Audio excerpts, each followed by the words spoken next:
우리나라 사람들이 힘들고 어려운 시기를 지나면서 삶이 거칠어지고 생존 경쟁이 치열해졌지만 본래 우리 민족은 정이 많았고 따뜻한 성품을 지니고 있었습니다. 이웃끼리 다른 집의 숟가락 숫자까지 다 알고 있을 정도로 가깝게 지냈습니다. 지나가는 나그네에게도 정성껏 접대하고 거지가 와도 빈손으로 보내지 않았습니다. 품앗이라고 해서 이웃이 어려우면 서로 도왔습니다. 경조사가 있을 때는 온 마을이 참여했습니다. 심지어 동물들까지 배려할 줄 알았습니다. 대지의 저자 펄벅 여사가 우리나라를 방문한 적이 있었습니다. 그녀가 한국을 여행하는 가운데 가장 인상 깊었던 것은 소 달구지에 집단을 싣고 소를 모는 한 농부가 역시 같은 집단을 지게에 가득 지고 가는 장면을 보았을 때였다고 했습니다. 등짐을 소 달구지에 얹고 갈 수도 있고 걷지 않고 소 달구지에 올라타서 갈 수도 있었을 텐데 농부는 소의 애씀을 감안하여 굳이 짐을 나누어 지고 갔습니다. 펄벅은 여기서 그 농부의 인간성을 높이 평가했던 것입니다. 가을에 시골에 가면 감나무에 홍시가 몇 개씩 남아있는 것을 볼 수 있습니다. 그것은 다 따지 못해서 남겨진 것이 아니라 까마귀들의 밥으로 주기 위해서 일부러 남겨둔 것입니다. 이처럼 우리 한국인들에게는 사람은 물론이고 동물들까지 배려하는 아름다운 인간성이 있었습니다. 우리 민족은 정말 사람답게 살았습니다. 성경에서 우리에게 요청하고 있는 삶이 바로 이런 모습들입니다. 바울은 성도들에게 그리스도인의 삶의 원칙을 이렇게 제시했습니다. 누구든지 자기의 유익을 구하지 말고 남의 유익을 구하라.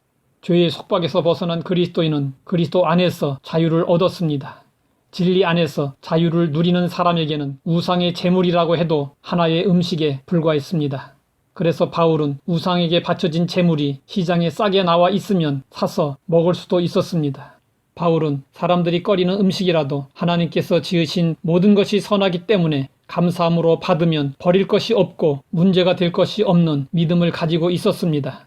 하지만 우상 제물을 먹는 것을 금기시하는 믿음이 연약한 성도들에게는 우상 제물 먹는 것이 시험거리가 될 수도 있었습니다. 그럴 경우 바울은 남의 유익을 먼저 생각해서 자신의 유익을 포기하겠다고 했습니다. 그리스도인은 바울처럼 내 자유와 권리보다 남의 유익을 우선해야 합니다. 이것이 그리스도인이 지녀야 할 덕목이고 빛과 소금의 삶이기 때문입니다. 코로나19 시대를 살면서 남의 유익을 구하며 살라는 말씀이 마음에 크게 와 닿습니다.